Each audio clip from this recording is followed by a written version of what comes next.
हर महादेव, जय माता दी। तो आज हम इस वीडियो में सुनेंगे अर्गला कीलक स्तोत्रम। ओम चंडिका देवी को नमस्कार है। मार्कंडे जी कहते हैं, जयंती, मंगला, काली, भद्रकाली, कपालिनी, दुर्गा, क्षमा, शिवा, दात्री, स्वाहा और स्वदा, इन नामों से प्रसिद्ध जगदम्बिके, तुम्हें मेरा नमस्कार हो। देवी चामुंडे, तुम्हारी जय हो। संपूर्ण प्राणियों की पीड़ा हरने वाली देवी, तुम्हारी जय हो। सब में व्याप्त रहने वाली देवी, तुम्हारी जय हो। काल रात्रि, तुम्हें नमस्कार हो। मधु और कैटब को मारने वाली तथा ब्रह्मा जी को वरदान देने वाली देवी, तुम्हें नमस्कार है। तुम मुझे रूप, आत्म स्वरूप का ज्ञान दो। जे मोह पर विजय दो। यश, मोह, विजय तथा ज्ञान प्राप्ति रूप यश दो और काम, क्रोध आदि शत्रुओं का नाश करो। महिषासुर का नाश करने वाली तथा भक्तों को सुख देने वाली देवी, तुम्हें नमस्कार है। तुम रूप दो, जय दो, यश दो और काम, क्रोध आदि शत्रुओं का नाश करो।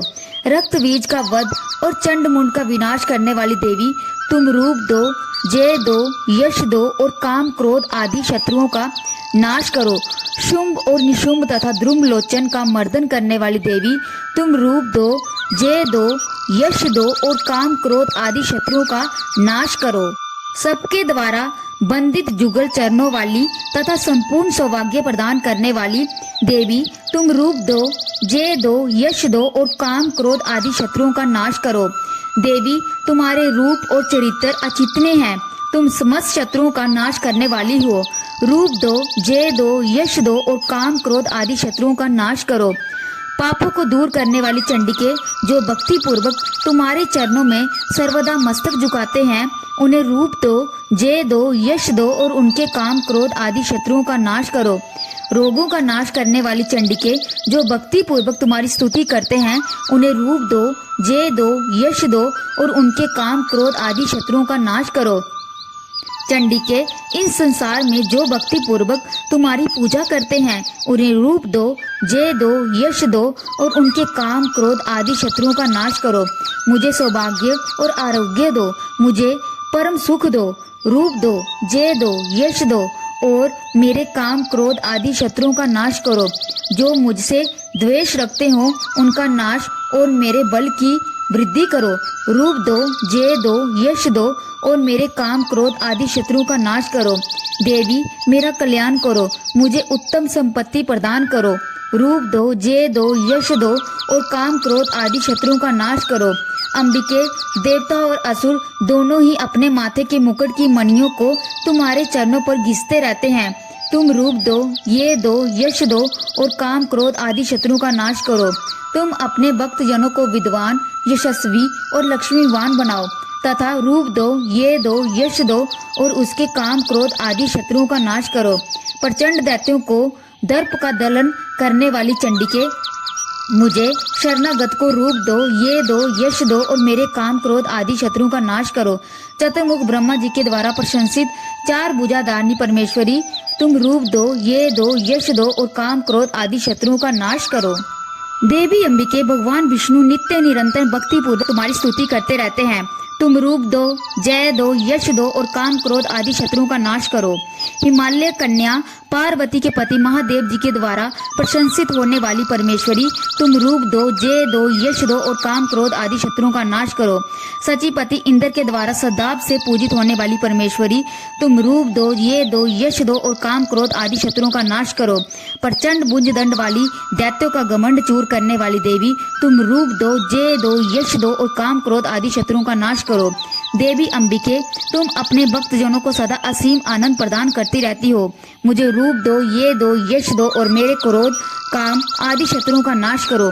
मन की इच्छा के अनुसार चलने वाली मनोहर पत्नी प्रदान करो, जो दुर्गम संसार सागर से तारने वाली तथा उत्तम कुल में उत्पन्न हुई हो। जो मनुष्य इस स्तोत्र का पाठ करके सप्तशती रूपी महास्त्रोत का पाठ करता है, वे सप्तशती की यप संख्या से मिलने वाले श्रेष्ठ फल को प्राप्त होता है। साथ ही वे प्रचुर संपत्ति को भी प्राप्त होता है। किलकम स्तोत्र। मार्कंडे जी कहते हैं, विशुद्ध ज्ञान ही जिनका शरीर है, तीनों वेद ही जिनके दिव्य नेत्र हैं, जो कल्याण प्राप्ति के हेतु है तथा अपने मस्तक पर अर्धचंद्र का मुकुट धारण करते हैं, उन भगवान शिव शंकर को नमस्कार है।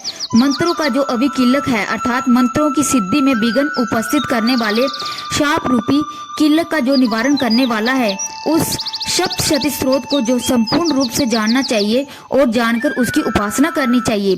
यद्यपि सप्तशती के अतिरिक्त अन्य मंत्रों के जप में भी जो निरंतर लगा रहता है, वे भी कल्याण का भागी होता है।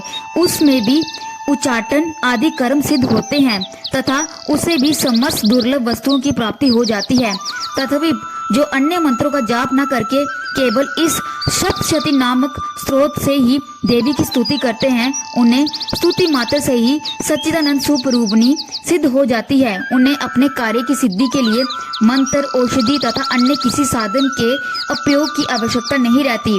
बिना जप के ही उनके उच्चाटन आदि समस्त अभिकारक कर्म सिद्ध हो जाते हैं। इतना ही नहीं, उनकी संपूर्ण अभीष्ट वस्तुएं भी सिद्ध होती हैं। लोगों के मन में ये शंका थी कि जब केवल सप्तशती की उपासना से अथवा सप्तशती को छोड़कर अन्य मंत्रों की उपासना से भी समान रूप से सब कार्य सिद्ध होते हैं, तब इनमें श्रेष्ठ कौन सा साधन है। लोगों की इस शंका को सामने रखकर भगवान शंकर ने अपने पास आए हुए जिज्ञासुओं को समझाया कि ये सप्तशती नामक संपूर्ण स्रोत ही सर्वश्रेष्ठ एवं कल्याणमय है।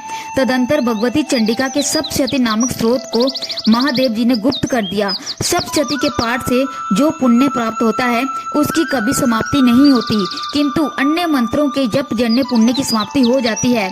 अंत भगवान शिव ने अन्य मंत्रों की उपेक्षा जो सप्तशती से की श्रेष्ठता का निर्णय किया, उसे यथार्थ ही जानना चाहिए। अन्य मंत्रों का जप करने वाले पुरुष भी यदि सप्तशती के स्रोत और जप का अनुष्ठान कर ले तो भी पूर्ण रूप से कल्याण का भागी होता है। इसमें तनिक भी संदेह नहीं। जो साधक कृष्ण पक्ष की चतुर्दशी अथवा अष्टमी को एकाग्रचित होकर भगवती की सेवा करता है और फिर उसे प्रसाद रूप से ग्रहण करता है, उसी पर भगवती होती है, अन्यथा उनकी प्रसन्नता नहीं प्राप्त होती। इस प्रकार सिद्धि के प्रतिबंधक रूप कीलन के द्वारा महादेव जी ने इस स्रोत को किलित कर रखा है। जो पूर्वोक्त रीति से निष्किलन करके इस सप्तशती का प्रतिदिन स्पष्ट उच्चारण पूर्वक पाठ करता है, वे मनुष्य सिद्ध हो जाता है। वही देवी का पार्षद होता है और वही गंधर्व भी। सर्वत्र विचरते रहने पर भी इस संसार में उसे कोई डर नहीं होता। वे अमृत्यु में वश में नहीं पड़ता। देह त्यागने के बाद मोक्ष को प्राप्त कर लेता है। अंत कीलन को जानकर उसका परिहार करके ही सप्तशती का पाठ शुरू करना चाहिए। जो ऐसा नहीं करता उसका नाश हो जाता है। इसीलिए कीलक और निष्किलन का ज्ञान प्राप्त करने पर ही ये स्रोत निर्दोष होता है और विद्वान पुरुष इस निर्दोष स्रोत का ही पाठ आरंभ करते हैं। स्त्रियों में जो कुछ भी सौभाग्य आदि दृष्टिगोचर होता है, वे सब देवी के प्रसाद का ही फल है। अंत इस कल्याण में स्रोत का सदा जप करते रहना चाहिए। इस स्रोत को मन स्वर में पाठ करने पर सलभ फल की प्राप्ति होती है और उच्च स्वर से पाठ करने पर पूर्ण फल की प्राप्ति होती है और अंत उच्च स्वर से ही इसका पाठ आरंभ करना चाहिए। जिनके प्रसाद से ऐश्वर्य, सौभाग्य, आरोग्य, संपत्ति, शत्रुनाश तथा परम मोक्ष की प्राप्ति होती है और सिद्ध होता है, उनका कल्याण में जगदम्बा की स्तुति मनुष्य क्यों नहीं करते। इस स्तुति को अवश्य करना चाहिए। इस स्रोत का पाठ अवश्य करना चाहिए। जय माता दी। हर हर महादेव।